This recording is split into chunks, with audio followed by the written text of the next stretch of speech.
They called her a glorified housekeeper, a woman who had married up and contributed nothing to the Harrington empire.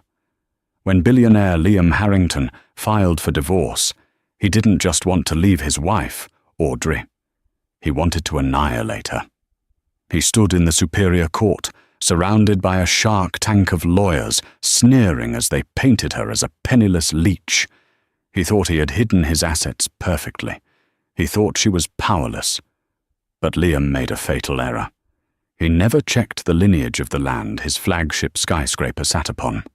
When the judge unsealed the documents from a quiet law firm in London, the room went dead silent.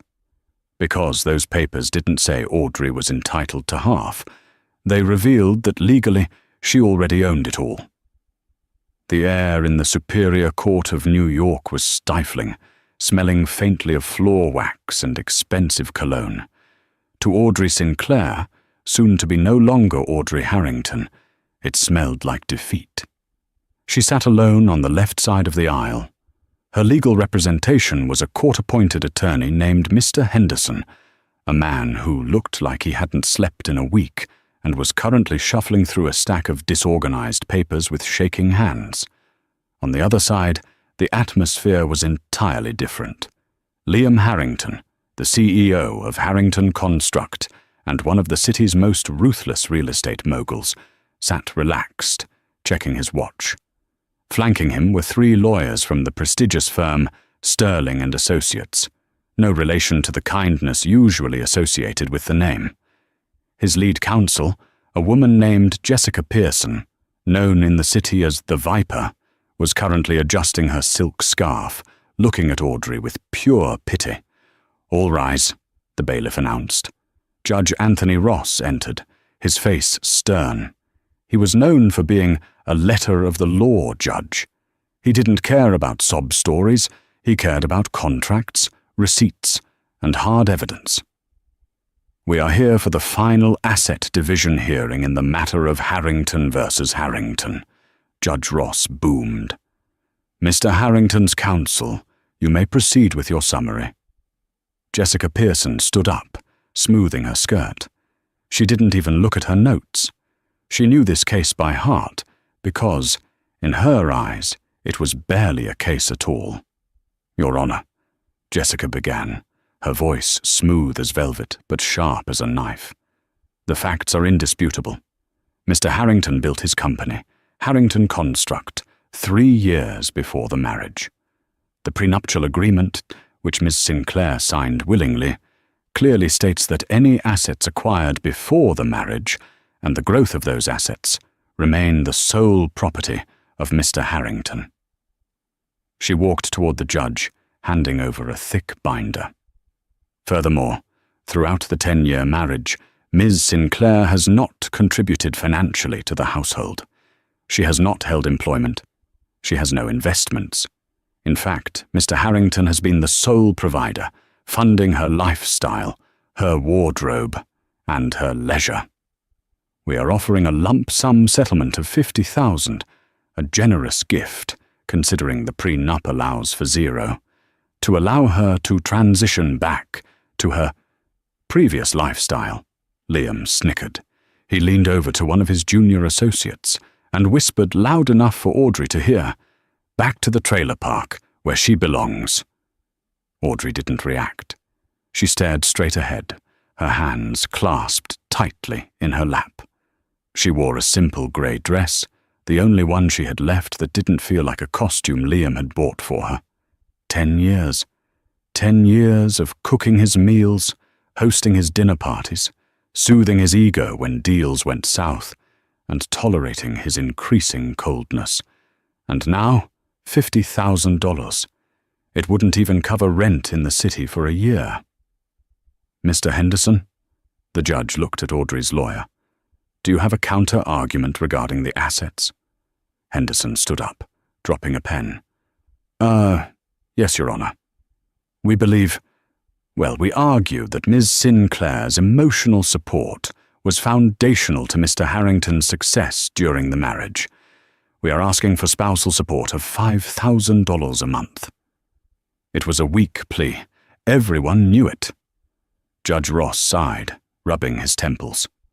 Emotional support does not override a signed, notarized prenuptial agreement, Mr. Henderson. Unless you can prove financial contribution or hidden marital assets, my hands are tied. Liam turned to look at Audrey.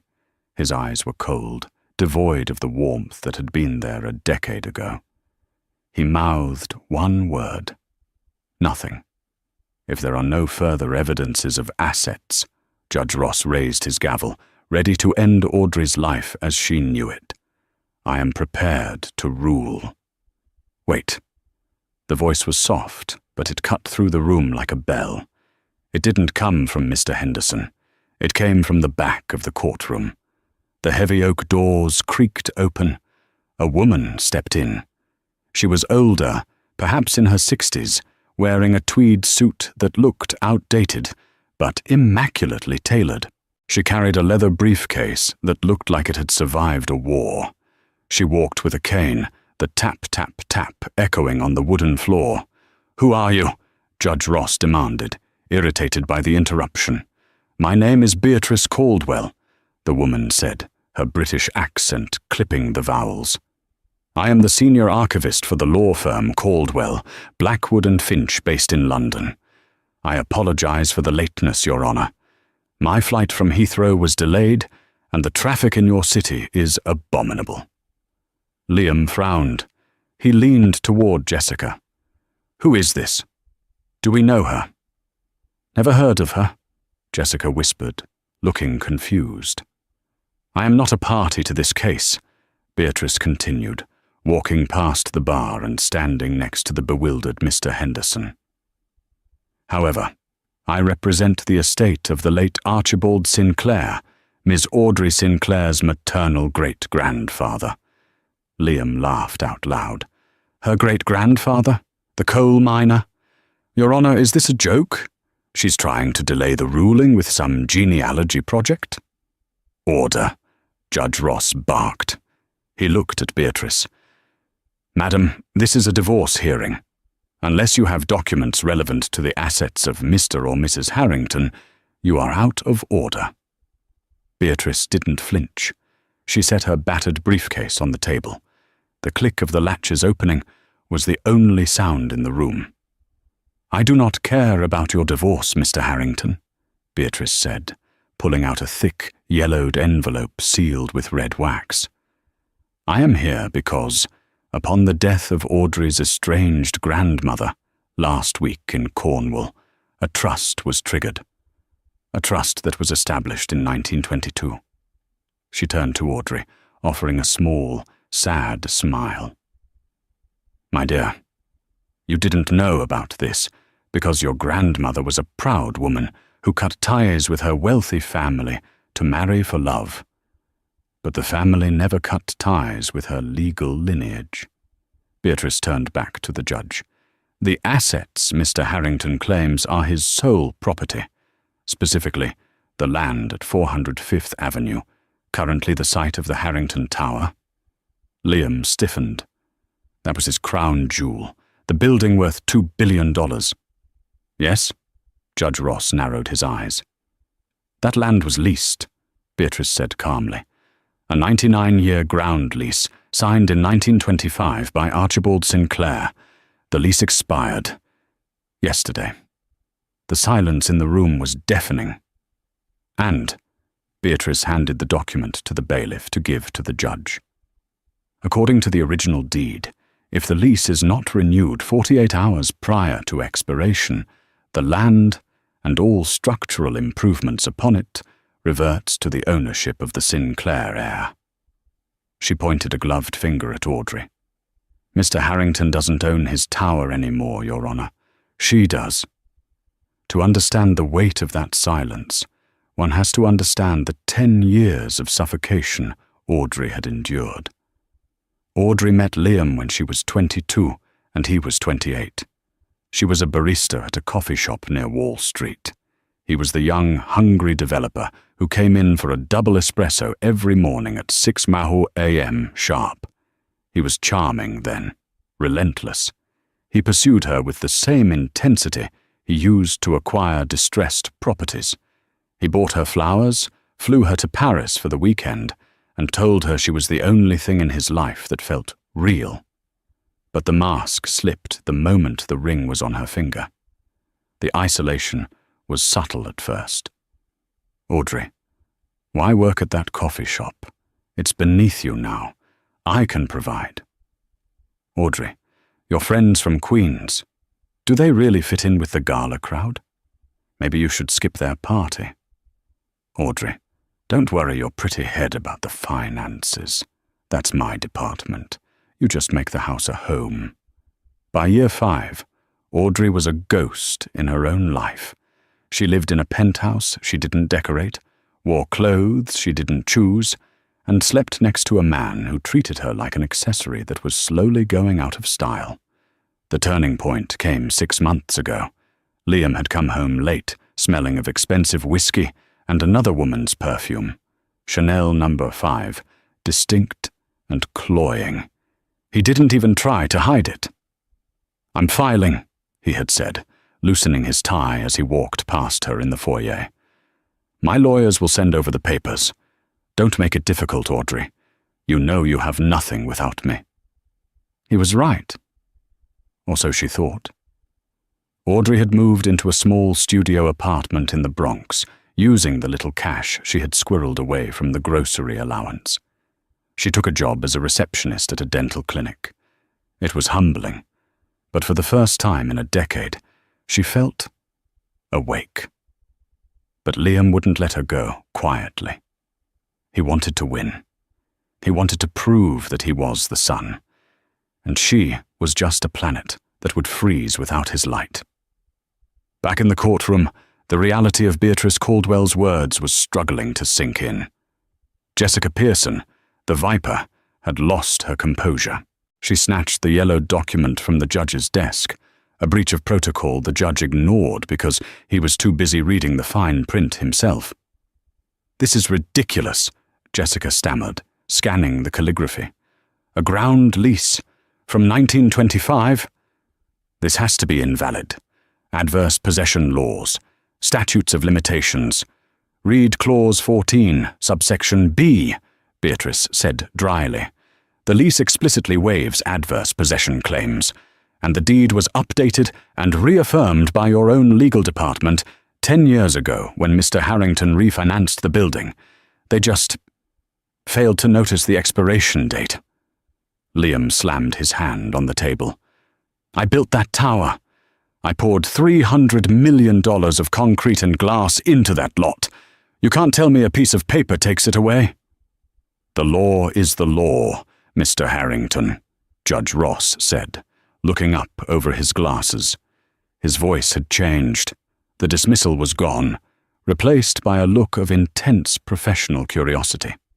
"If this document is authentic, then the building is considered a structural improvement attached to the land. Under New York real estate law, when a ground lease expires without renewal, the improvements surrender to the landowner." The judge turned to Audrey. Audrey felt dizzy. The room was spinning. She looked at Liam. For the first time ever, she saw fear in his eyes. Not anger. Fear. Because Harrington Tower wasn't just a building. It was collateral.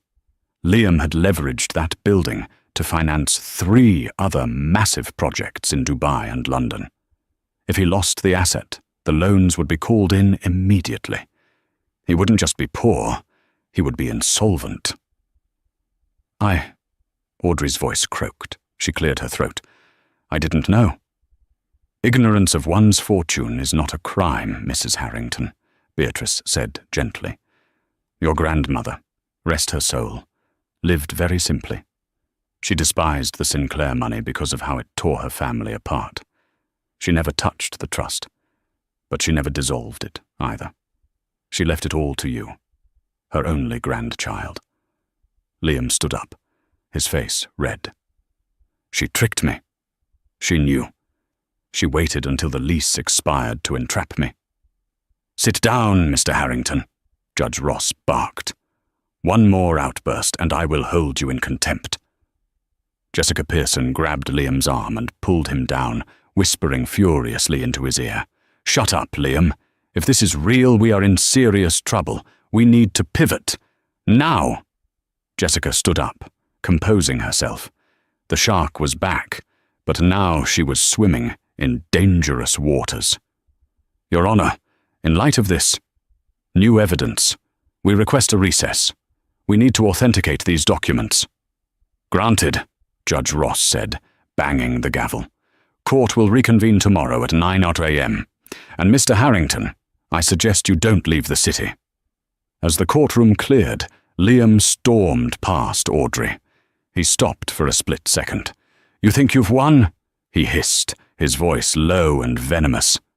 "You don't know how to run an empire, Audrey. You're a barista.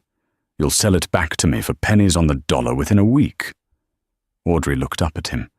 The fear she usually felt, the instinct to shrink away, was absent. Instead, she felt a strange, cold clarity. "I might not know how to run an empire, Liam," she said softly, "but I know how to break one."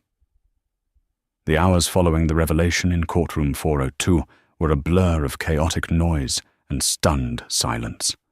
While Liam and his team of sharks retreated to their glass offices to frantically scrub through century-old property records, Audrey found herself sitting in a vinyl booth at a 24-hour diner 3 blocks from the courthouse.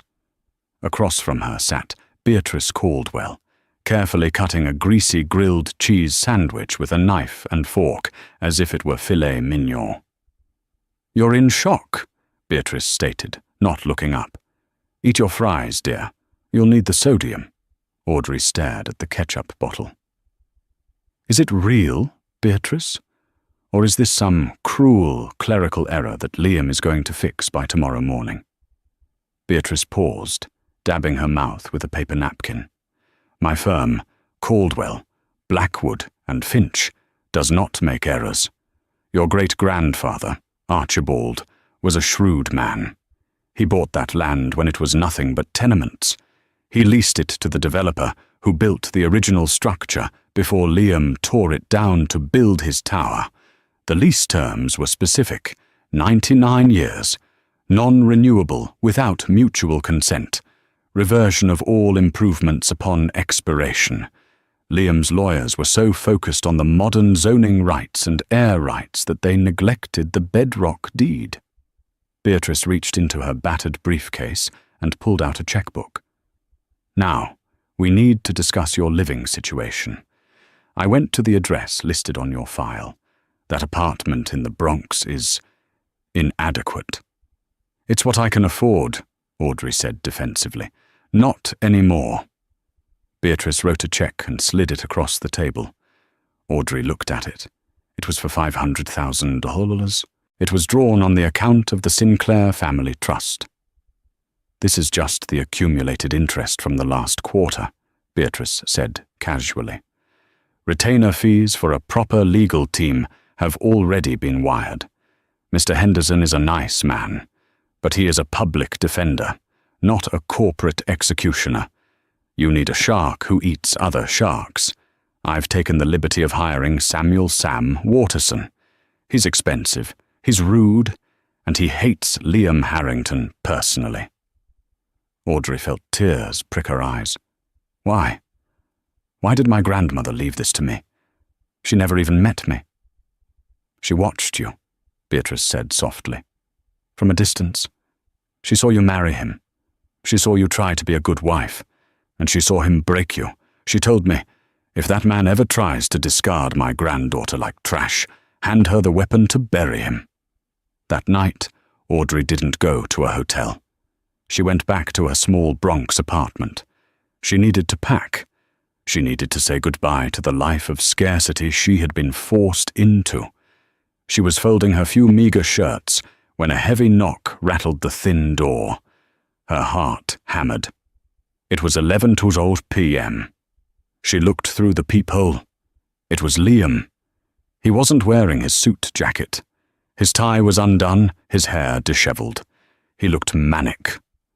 "Audrey, open the door. We need to talk." She hesitated. the old Audrey would have opened it immediately, desperate to soothe him.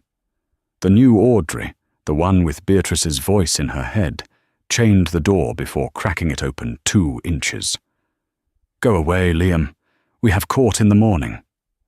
"Audrey, baby, please." His voice shifted instantly, dropping into that low, seductive register that used to make her weak in the knees. He pushed his face into the crack of the door. "I panicked today, okay? I panicked. The divorce. The pressure. It's making me crazy." "I didn't mean those things I said." "You meant every word," she said flatly. "You called me a leech." "I was angry. I'm under so much stress. Look, can I come in? This neighborhood isn't safe. Let me take you to the Pierre. Let's get a suite. Just you and me. We can work this out. We don't need lawyers." Audrey watched him. She saw the sweat on his upper lip. She saw the way his eyes darted around the hallway, terrified that someone might see the great Liam Harrington in a run-down tenement building. "You're scared," she realized aloud. "I'm not scared," he snapped, then quickly softened. "I'm worried about us. Look, Audrey, drop the claim on the land. It's messy. It will take years of litigation.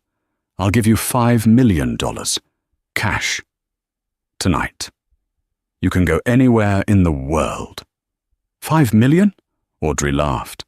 It was a dry, hollow sound. "This morning you said I wasn't worth 50,000. 10 million, Liam countered, his desperation leaking through. "Audrey, be reasonable. You can't run a skyscraper.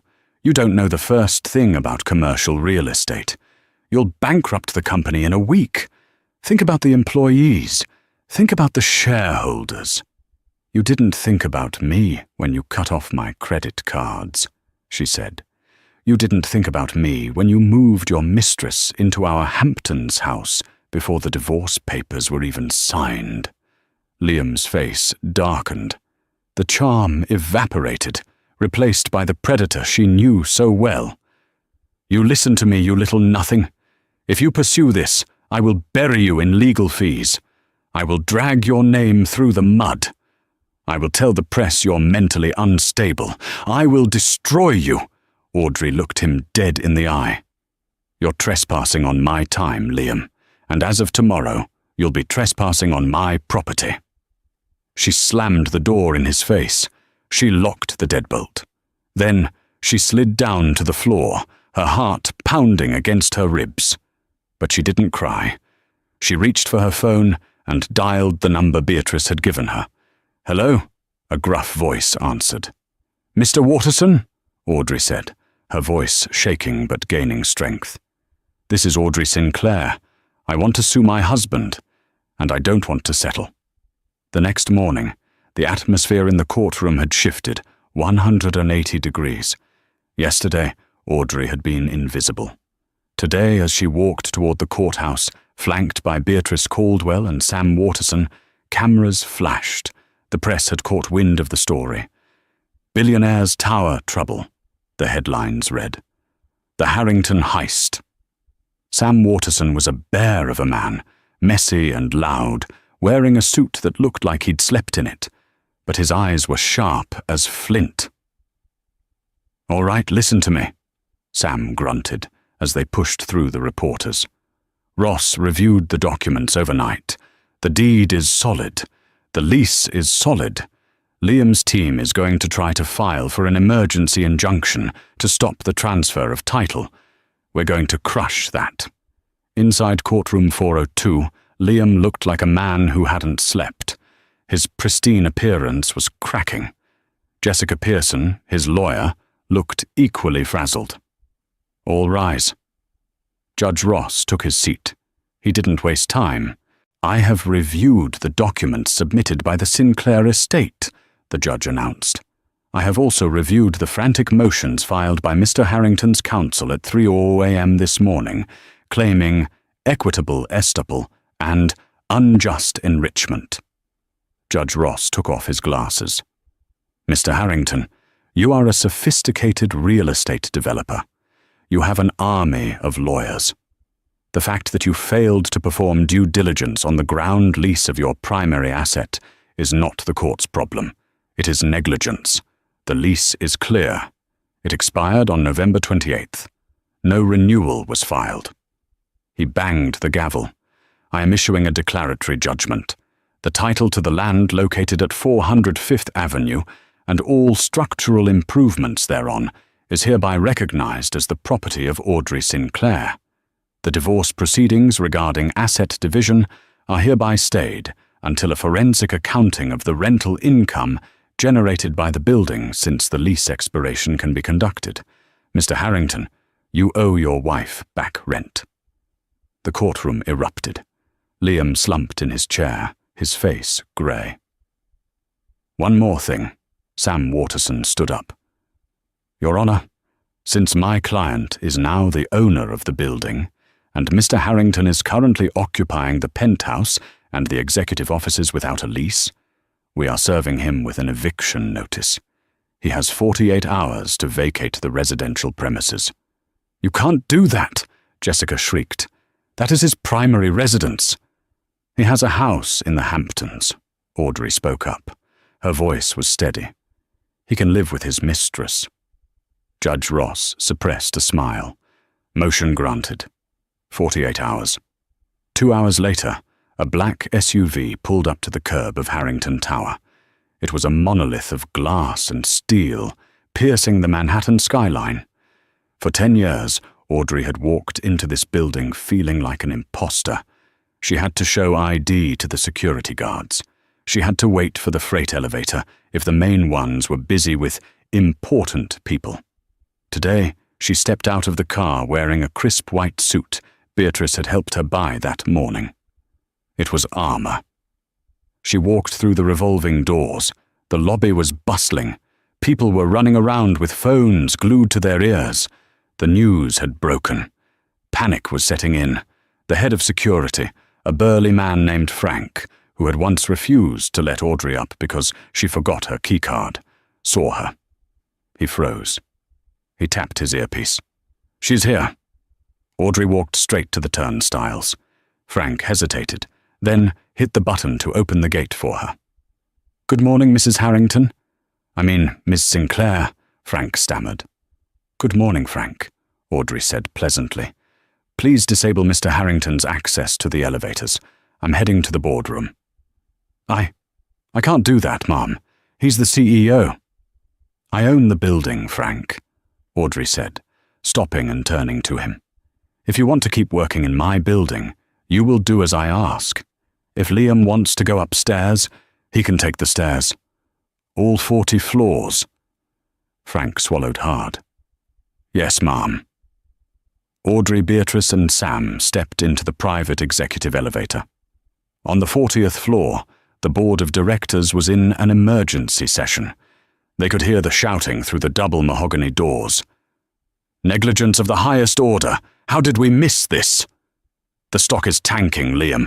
We're down 12% in an hour. Fix this, or you're out. Sam Waterson kicked the doors open. The room went silent. 12 men in expensive suits turned to look. At the head of the table sat Liam, looking like a cornered animal. Get out, Liam snarled. This is a private board meeting. Actually, Audrey said, walking into the room and placing her hands on the long mahogany table. It's a meeting of tenants, and I'm the landlord. She looked around the table. She recognized these men. They were the ones who had ignored her at Christmas parties, who had talked over her at dinners, who had treated her like invisible furniture. Gentlemen, Audrey said, as of this morning, Harrington Construct has no headquarters. Your lease is non-existent. I could legally have security escort you all out right now. Now see here. A board member named Arthur Sterling, a cousin of Liam's lawyer, blustered. We have rights. You have a problem, Audrey corrected, but I'm a reasonable woman. I am willing to offer Harrington Construct a month-to-month lease to keep your operations running. For how much? Arthur asked warily. Market rate is $80 per square foot, Sam Waterson interjected. We're asking for $200. That's extortion, Liam screamed. That's business, Audrey replied, echoing a phrase Liam had used 1,000 times to justify his cruelty. But there is one condition for the lease. The room waited. I want full access to the company servers, Audrey said, and the physical archives on the 12th floor. If I'm going to rent to you, I need to know your financials are stable. I need to audit my tenant. Liam went pale, paler than he had been in court. No, Liam said quickly. Absolutely not. That's proprietary data. Then get out, Audrey said, checking her watch. You have 20 minutes to clear the floor. The board members looked at each other. They looked at the plummeting stock price on the wall monitors. They looked at Liam, who was sweating profusely. Give her access, Liam, Arthur said quietly. Arthur, you don't know what you're asking, Liam hissed. I said give it to her, Arthur shouted. We cannot lose this headquarters today. We have the Tokyo deal signing on Friday. Liam stared at Audrey with pure hatred. He knew what was on those servers. He knew that losing the building was bad, but what she would find in those archives was worse. It was prison worse. Fine, Liam spat. Give her the credentials. Audrey smiled. It wasn't a nice smile. It was the smile of a woman holding a match in a room full of gasoline. Wise choice, she said. Beatrice, call the forensic accountants. Tell them to start with the consulting fees in the Cayman Islands accounts. I have a feeling we're going to find where the marital assets really went. As Audrey turned to leave the boardroom, Liam lunged. He didn't strike her, but he grabbed her arm, his grip bruising. You're playing a dangerous game, Audrey, he whispered, his face inches from hers. You think you're safe because you have a piece of paper? Accidents happen. People disappear. Sam Waterson stepped forward, but Audrey held up a hand. She didn't pull away. She leaned in. If anything happens to me, Liam, she whispered back, the trust automatically liquidates the building and donates the proceeds to the Housing for the Homeless charity. You'll never get it back. I am worth more dead than alive to you now. So you better pray for my good health. She ripped her arm free and walked out.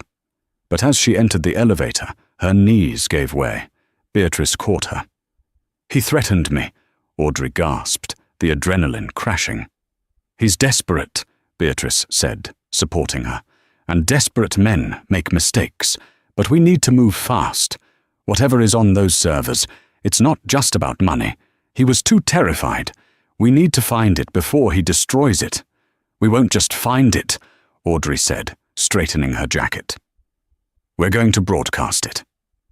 The takeover of the 40th floor was swift and brutal, much like a band-aid being ripped off a wound that had festered for a decade. By 2:30 p.m., the boardroom of Harrington Construct had been transformed into a forensic command center.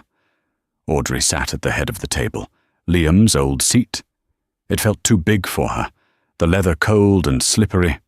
She wasn't used to power yet. She was used to making tea and apologizing for taking up space. But every time she looked at the door and saw Frank, the security guard, standing there with a newfound loyalty and a significant raise authorized by Beatrice, she sat a little straighter.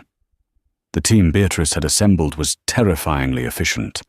There was David Cohen, a forensic accountant who had previously worked for the FBI, hunting down cartel assets. There was Sarah Jenkins, a cybersecurity specialist with blue hair and a typing speed that sounded like a machine gun. And then there was Sam Waterson, pacing the room, eating a bagel and shouting into his phone. We have a problem, David said, not looking up from his laptop. Audrey's stomach dropped. What is it? Did Liam delete the files? No, he didn't have time, David said, spinning his laptop around. But what we're finding isn't just embezzlement, Audrey. It's worse. Liam wasn't just skimming off the top to pay for his mistresses or his gambling. David pointed to a spreadsheet that looked like a chaotic web of numbers. See these recurring payments to Orion Consulting? $50,000 a month, every month, for 5 years. They are listed as structural advisory fees. But Orion Consulting has no website, no office, no employees. The address listed is a P.O. box in the Cayman Islands. So he's hiding money, Audrey said. He's washing it, Sarah chimed in, pulling up a map on the main projector. I traced the IP address used to access the Orion bank accounts. It's not in the Caymans. It's here in New York, specifically from a server located in the city planning office. The room went deadly silent. City planning? Sam Waterson stopped chewing his bagel. You mean bribes? Massive ones, David nodded. Harrington Tower is 10 stories higher than the zoning laws allow for this district. Everyone wondered how Liam got the variance permit approved so quickly when other developers were stuck in red tape for years. He didn't get it approved. He bought it. Audrey felt sick. This wasn't just a messy divorce anymore. This was a federal crime. If this came out, Harrington Construct wouldn't just lose money, it would cease to exist. The assets, including the building she now owned, could be seized by the government as proceeds of crime. If the feds find this before we report it, Sam said, his voice low and serious. They seize the building. You lose everything, Audrey. We have to self-report. We have to go to the district attorney now. Wait, Audrey said, her mind racing. She thought about Liam. She thought about how desperate he had looked. If we go to the DA, Liam goes to prison for 20 years. He's a crook, Audrey, Sam yelled. He deserves it. I know, Audrey said quietly. But if I report him, I destroy the company. There are 300 innocent employees in this building, receptionists, janitors, junior architects, who have nothing to do with this. If the company collapses, they lose their livelihoods. I need to find a way to cut the cancer out without killing the patient. Just then, the glass doors of the boardroom swung open. It wasn't Liam. It was his personal assistant, a young woman named Chloe. She was trembling, holding a stack of files. Audrey knew Chloe. Chloe had been the one to book Liam's flights to Paris with his mistress.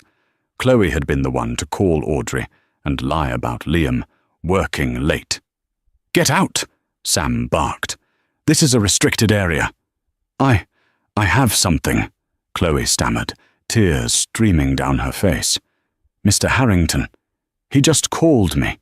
He told me to go to the archives in the basement and shred these. He said if I didn't do it, he'd make sure I never worked in this city again. Audrey stood up and walked around the table. She approached the terrified girl. Why are you bringing them to me, Chloe? Audrey asked softly. You've always done whatever Liam asked. Because he fired me 5 minutes ago, Chloe sobbed. After he told me to shred them, he said I was a liability. He said I knew too much. He cancelled my severance.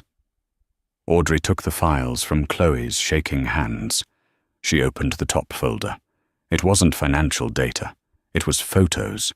Photos of a city councilman accepting an envelope from Liam in a parked car. Photos of a building inspector at a strip club, with Liam paying the bill. It was Liam's insurance policy. Blackmail material. He kept these to ensure they stayed bought, David realized, looking over Audrey's shoulder. This is the smoking gun. Chloe, Audrey said, looking the girl in the eye. Go home. You're rehired. But you work for me now. And your first job is to go to the police and tell them exactly what Liam asked you to do. As Chloe ran out, Audrey turned to Beatrice. Liam is coming back tonight, Audrey said, a cold realization washing over her. He knows Chloe didn't confirm the shredding. He knows the walls are closing in. He's going to come for the servers himself." "Let him come," Sam said, cracking his knuckles. "We'll have the police waiting." "No," Audrey said. "If the police arrest him here, it becomes a circus. The stock crashes. The company dies. I need him to sign a confession. I need him to transfer his voting shares to me voluntarily before he goes to jail. I need to save the company's reputation by making it look like a quiet exit, not a raid." "He'll never do that," Beatrice warned. "He's too proud." "He's not proud right now," Audrey said, looking at the blackmail photos.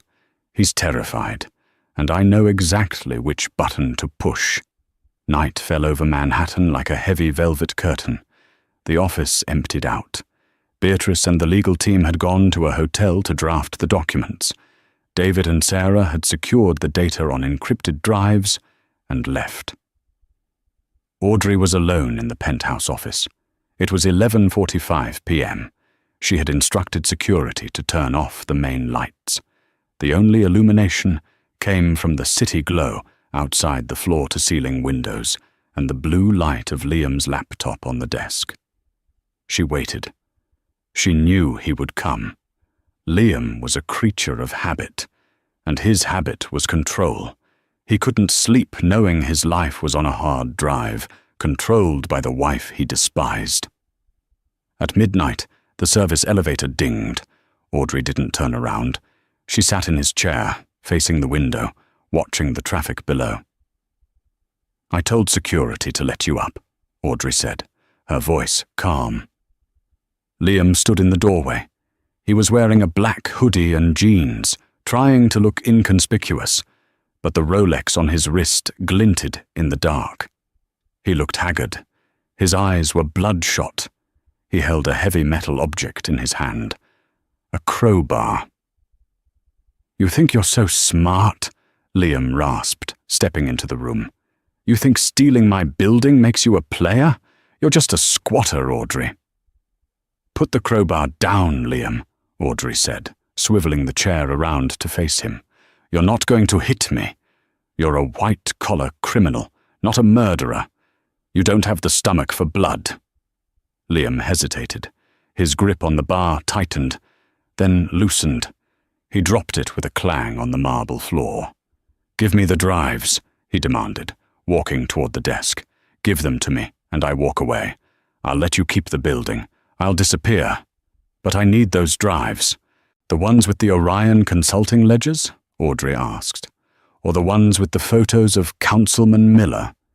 Liam froze. "You found them." "Chloe gave them to me," Audrey lied smoothly. "She's very loyal to the person who signs her paycheck, which is now me." Liam slammed his hands on the desk, leaning over her. "Do you have any idea what you've done? Those people, the ones I paid, they aren't just corrupt, Audrey. They're dangerous. If this comes out, they won't just arrest me. They'll come for you too. I did this to build us an empire." "Don't!" Audrey snapped, standing up. "Don't you dare say us. You did this for you. You built a tower of glass on a foundation of mud and lies, and now it's sinking." "I can fix it," Liam pleaded, his aggression turning into frantic bargaining. "I can make it go away. I just need to delete the files. I'll transfer the money back. I'll say it was a clerical error. Audrey, please, I'm your husband." "Ex-husband," she corrected. "And it's too late for deletions. The data has already been mirrored to 3 cloud servers in different jurisdictions. If I don't enter a code on my phone every 12 hours, the information is automatically emailed to the FBI, the New York Times, and the SEC." It was a bluff. Beatrice hadn't set that up yet. But Liam didn't know that. He looked at her with pure horror. You rigged a dead man's switch?" "I learned from the best," Audrey said coldly. "You taught me to leverage everything, didn't you?" Liam slumped into one of the guest chairs. He put his head in his hands. He began to weep. It was a pathetic, broken sound. "I'm finished," he sobbed. They'll put me in Rikers. I can't do prison, Audrey. I'll die in there. Audrey watched him.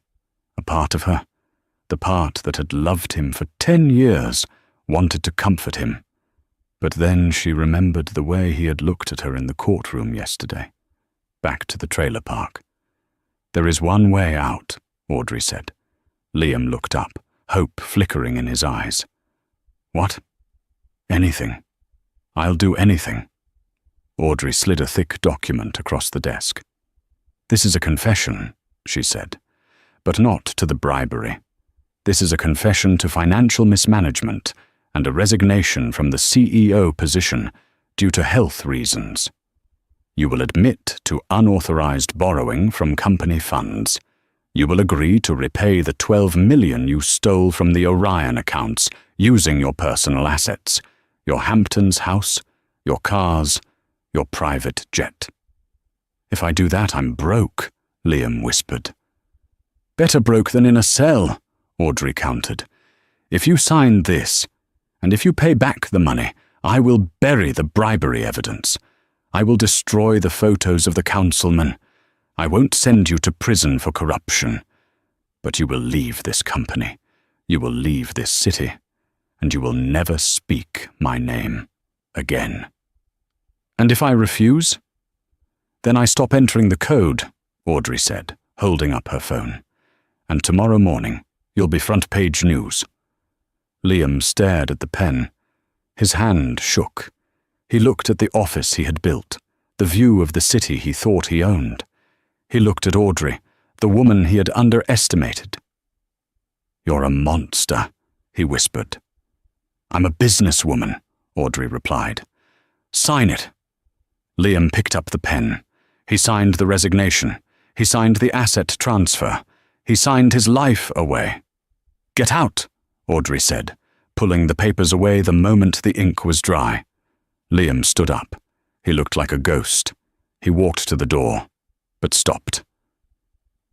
"The councilman," Liam said, his voice trembling. "Miller. He won't be happy that the payment stopped. He doesn't care about your deal. He'll come for you." "Let him," Audrey said. "I'm not the one he has photos of." Liam walked out. Audrey waited until the elevator doors closed. Then she collapsed into the chair. She was shaking uncontrollably.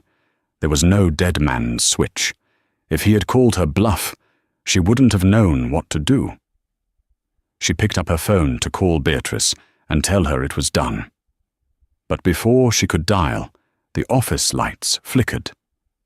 Then they went out completely. The electronic lock on the door clicked open. Audrey froze. Liam had just left. The security system showed the elevator descending. "Frank," she called out into the dark hallway. No answer. Then she heard footsteps. Heavy, deliberate footsteps on the carpet. Not Liam's frantic pace. These were slow. "Mrs. Harrington," a deep voice came from the shadows. It wasn't Liam. Or is it Ms. Sinclair now? It's hard to keep track. A man stepped into the moonlight, filtering through the window. He was wearing a trench coat. He held a silenced pistol. It was Councilman Miller's fixer. "Liam called us," the man said, raising the gun. "He said you have some files that belong to us, and he said you're alone." Audrey's heart stopped. Liam hadn't just surrendered. He had set her up. He had signed the papers to get her guard down, then texted his accomplices on the way out to finish the job. "The files are in the cloud," Audrey screamed, backing away toward the window. "We know," the man smiled, "but we have IT guys too. They can scrub a cloud. But first, we need your passwords, and you're going to give them to me." He racked the slide of the gun. "Now, let's discuss the terms of your lease." The barrel of the gun was the only steady thing in the room. The fixer, a man with cold, dead eyes, who had introduced himself simply as Silas, took a step closer. The moonlight reflected off the polished mahogany desk, casting long, sinister shadows across the penthouse office. "Passwords," Silas repeated, his voice devoid of emotion. Laptop, cloud accounts, and the phone. Audrey's back was pressed against the cold glass of the window. 40 stories down, the city lights twinkled, indifferent to her terror. She realized with a jolt that Liam hadn't just left. He had unlocked the service elevator from the lobby panel on his way out. He had literally opened the door for his own hitman. Audrey's voice failed her. She cleared her throat. I don't have them memorized. They're on the tablet. She pointed to the iPad lying on the far side of the desk. It wasn't the password device. It was the master control unit for the building's smart systems, a toy Liam had installed to impress investors, allowing him to control every light, lock, and temperature setting in the tower from his seat. Silas glanced at the tablet, then back at her. Slowly. Slide it over. Audrey moved toward the desk. Her legs felt like lead. She reached for the iPad. Her fingers brushed the screen, waking it up. The interface glowed blue. Zone, penthouse office.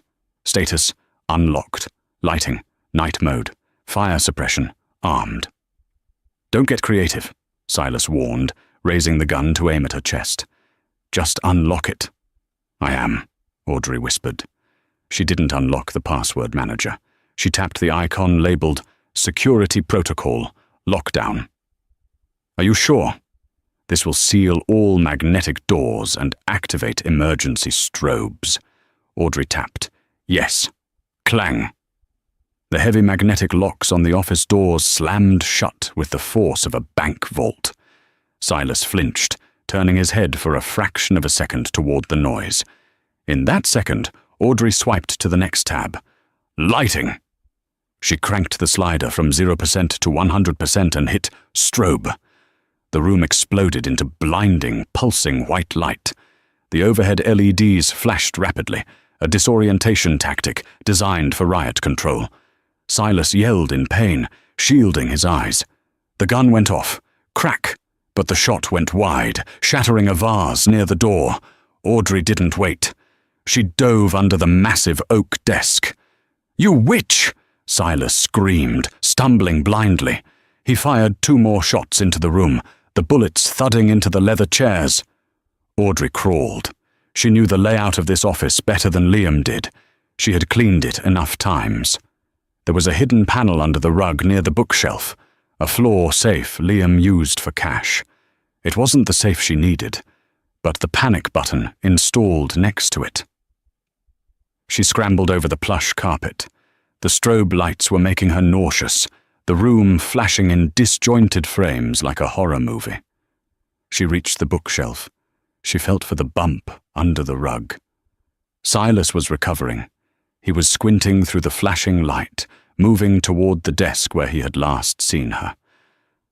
I'm going to kill you slowly for that, he hissed. Audrey found the button. She pressed it. Nothing happened. Her heart stopped.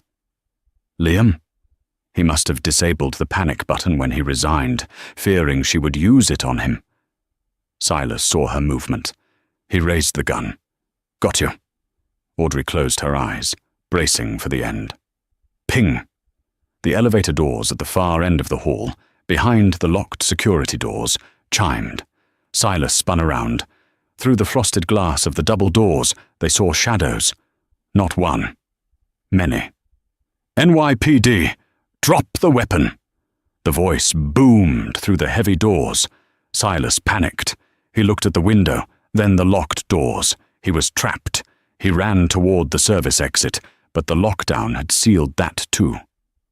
Open the door! The police shouted. We have a battering ram! Silas looked at Audrey. For a moment, she thought he would shoot her out of spite. But the sound of a heavy ram hitting the doors, boom, shook the walls. Self-preservation took over. He dropped the gun and raised his hands, kneeling on the floor. Don't shoot, he yelled. I'm unarmed. Audrey grabbed the iPad. She tapped, unlock. The magnetic locks disengaged with a hiss. The doors flew open. A SWAT team swarmed the room, shields raised. Frank, the head of security, was right behind them, looking terrified and furious. "Miss Sinclair!" Frank yelled, rushing past the officers restraining Silas. "Are you okay? I saw the lockdown alert on the main board." Audrey crawled out from behind the bookshelf.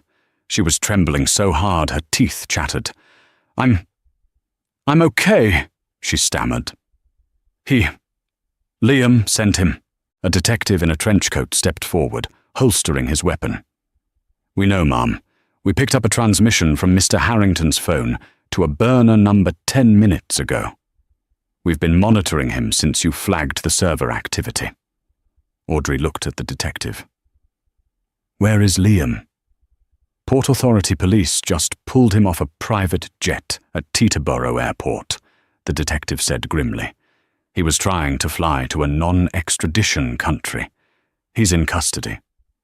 Audrey slumped against the bookshelf. The adrenaline drained out of her, leaving her hollow. She looked at Silas, who was being dragged out in cuffs. "Did you get the files?" Audrey asked the detective. "Your lawyer, Mr. Waterson, handed them over an hour ago." The detective nodded.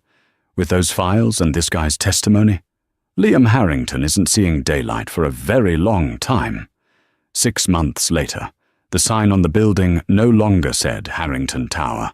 Workers were currently hoisting the new letters into place. The Sinclair building. Audrey stood on the sidewalk, watching the construction. She held a cup of coffee, not from the fancy machine in the penthouse, but from the street cart on the corner where she used to buy lunch when she was just a housewife. "It looks good," a voice said beside her. Audrey turned.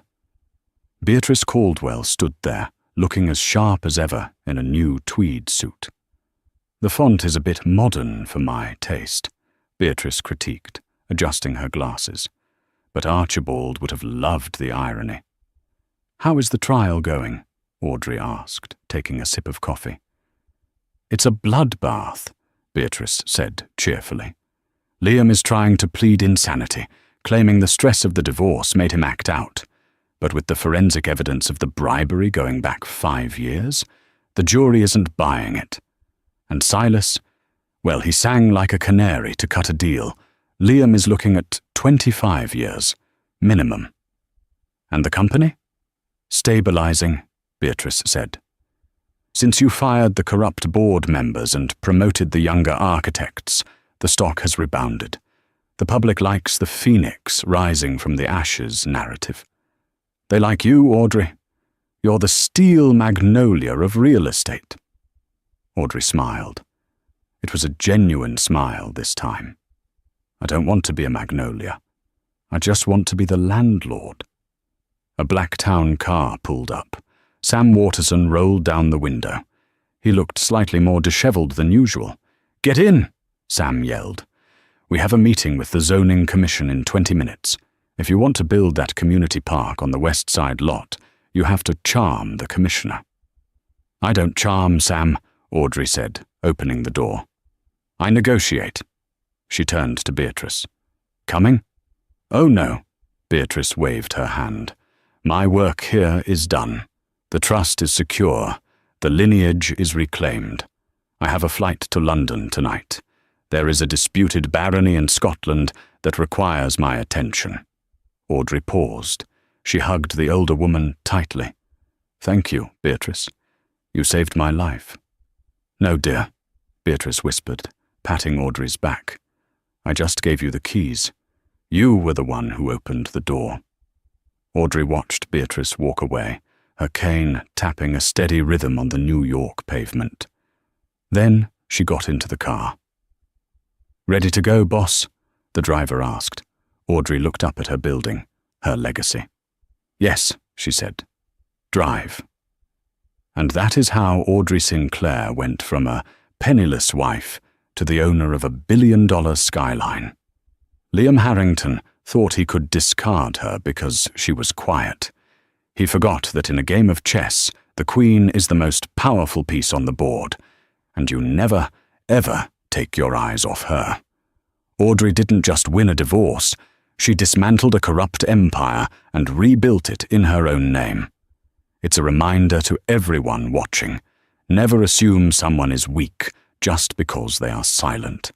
You never know what kind of inheritance or strength they are hiding up their sleeve.